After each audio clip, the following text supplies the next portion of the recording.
Okay, designers and entrepreneurs, we need to have a serious chat. There's this thing going around where people say, I just need a logo, that's my brand. And I'm over here screaming inside, like, hey, a logo is just the tip of the iceberg. A logo is not your brand. It's like saying your shoes are your entire outfit. Sure, cute shoes, lovely. But what about the dress, the feel, the vibe, the whole energy? Hi, I'm Deborah, a brand designer, and in this video, we'll be talking about logos versus brand identity, why people confuse the two, and how to avoid looking like a brand amateur. First, let's talk about the logo. In the simplest term, your logo is the identification tag. It's the visual shorthand for your business, the emoji of your business. It's basically a tiny visual stamp that says, hey, this is me. Its job isn't to tell your entire life story, your mission statement, and your grandma's secret cookie recipe. Its job is to be memorable and recognizable. See it like a face. When you see your friend, let's call him Dave, you recognize his face. You don't need a DAVE tattooed on his forehead to know it's him. That's Dave, but Dave's face isn't his personality. It's just how you know which human you are talking to. A logo is a singular graphic element. It's a mark. It's the hook that hangs in the closet of your customer's brain. But if that's all you have, you don't have a brand, you just have a tag.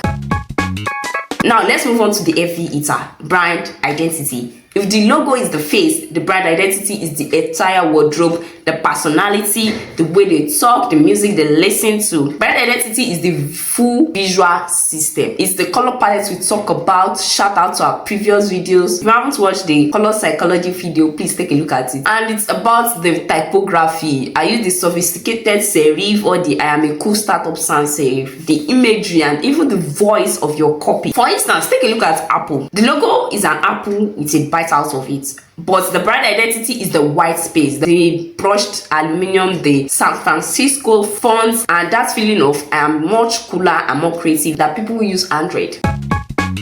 Brand identity is basically a toolkit of everything visual and verbal about your brand. Some of the things it includes are the logos, yes, but that's just one piece. It includes the color palette, so your brand isn't a rainbow accident every time. The typography, those are fonts that screams professional or whisper form, whichever vibe you are going for. Brand identity includes the visual elements that you carry across your social media, website packaging. It could include typography, patterns, those little design elements that make your brand pop. It also includes your brand voice, because your captions, your emails, your posts, your website copy needs to sound like you, not a robot. Basically, brand identity is what makes your audience say, I know this brand anyway, even if the logo is tucked in a corner. Alone, the logo is like a single slice of pizza, and brand identity on the other hand, that's the whole pizza. The toppings, the crust, the extra cheese, and even the garlic bread on the side. It's everything that makes your brand recognizable, memorable, and most importantly, relatable. See your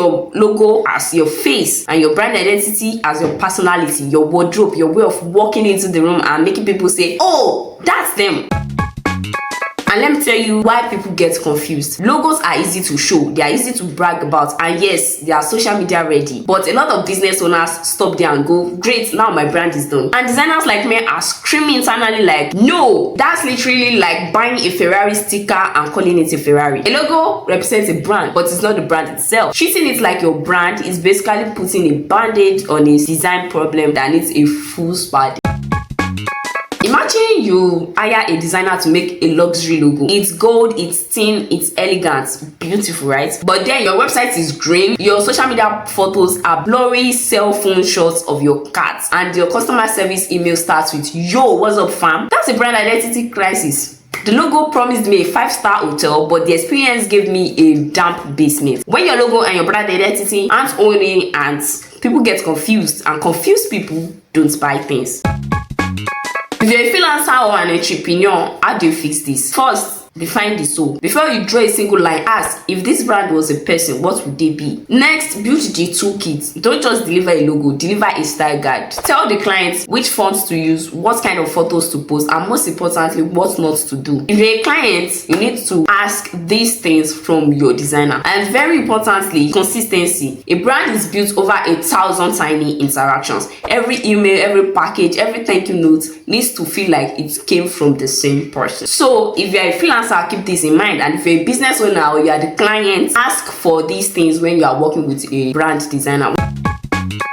I've worked with a client who was so obsessed with their logo, and they said, just make the logo perfect, that's all I need. So I made a beautiful logo, and months later they came back, looked confused because their social media looked messy, their color clashed, their websites didn't feel like their brand. And the lesson learned here is that the logo is important, but the brand identity is the survival kit. Without it, the logo is basically just a sticker. That way, when I send the final files, the client isn't left wondering why their beautiful logo looks like it's lost on their business cards. A logo is a great start, but a brand identity is what makes you iconic. Don't just give your clients a face, give them a soul. If this is helpful, smash that like button, subscribe for more freelance and design content. Thanks for watching, and I will see you in the next one.